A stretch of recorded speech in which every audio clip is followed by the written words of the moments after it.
সুপ্রিয় ভিউয়ার্স, আসসালামু আলাইকুম। আজকে আপনাদেরকে আমি নিয়ে যাচ্ছি এইবারের যে আমাদের নাইস ডেনিম মিলস লিমিটেডের পক্ষ থেকে সুন্দরবন ট্যুর হবে আগামীকাল। সেই সুন্দরবন ট্যুরের যে প্রিপারেশনটা আমরা নিয়েছিলাম সেইটি আমরা আমাদের যে ট্যুরগুলো থাকে ইয়ারলি, সেই ট্যুরে আমাদের সবসময়ই লক্ষ্য থাকে যে আমরা কিন্তু খাবার আনলিমিটেড ফুড হবে, এই যে ফ্রুটস। সো আমরা সকলেই বাজারে গেলাম, পাওনা বাজার। এই যে এখানে আমাদের টার্গেট ছিল আদামন বড়ই কেনা, আদামন বড়ই কিনলাম। তারপর চলে গেলাম এই খেজুর, সেখানে অনেক খেজুর কিনলাম, কারণ আমাদের যেহেতু বাসে যাওয়া এবং আসা, এই প্রতি ঘন্টায় ঘন্টায় খাবার দেওয়ার প্ল্যান, সেই সূত্রে আমরা বাজারে মোটামুটি যে ধরনের ফ্রুটস পাওয়া যায় সেটি কিনতে চাচ্ছিলাম। সো বড়ইয়ের পরে আমরা এই যে খেজুরের পরে আমরা কিছু অরেঞ্জ নিয়েছিলাম 20 কেজি মতো। অরেঞ্জ নেওয়ার পরে মনে হলো যে না, আরও কিছু পেয়ারা নেওয়া দরকার। থাই পেয়ারাগুলি আপনারা জানেন খুব টেস্টি, এবং এটি কিন্তু খুব ভালো জার্নিতে বা ভ্রমণে।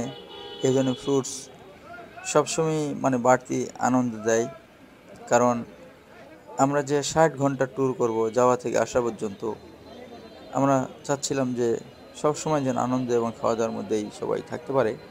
এই যে আবার আমরা চলে গেলাম আপেল এবং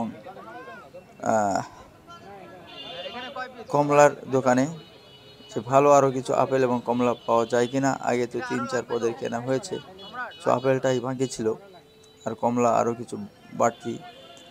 সো আমরা আবার যাই, আবার গিয়ে সবচেয়ে ভালো এবং বেস্ট যেটি সেটি আমরা কিনি। কেনার পরে আমাদের চোখে পড়ে এই খুরমা। কোনো এলাকায় দেখলাম মুরিঙ্গা না কি যেন বলে। সো এটাও আবার আমরা কিনি প্রায় 15-20 কেজি, যেন আমাদের ওখানে গিয়ে আমরা শিপে কাটাবো 48 ঘন্টা। সেখানেও যেন শিপের প্রতিদিন 6 বেলা করে, অর্থাৎ প্যাকেজ। কিন্তু আমাদের ইচ্ছা ছিল যে সেখানেও যদি কোনো শর্ট পড়ে আমাদের এটা দিয়ে মেকআপ করা যায়। এরপর আমাদের র্যাফেল ড্র, এই যে প্যাকেজিং চললো দেখলেন। র্যাফেল ড্রতে 48 জন, 48টা প্রাইজ আমরা কিনছিলাম, যাতে কেউ বাদ না পড়ে, কেউ যেন মন খারাপ না করে।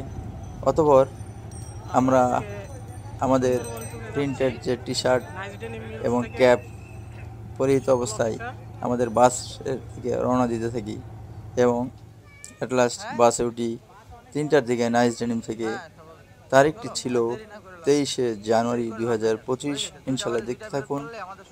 ফার্স্ট পর্বের পরে সেকেন্ড পর্ব নিয়ে আবার আপনাদের সামনে আমি হাজির হব, হয়তো আজ নয় আগামীকাল।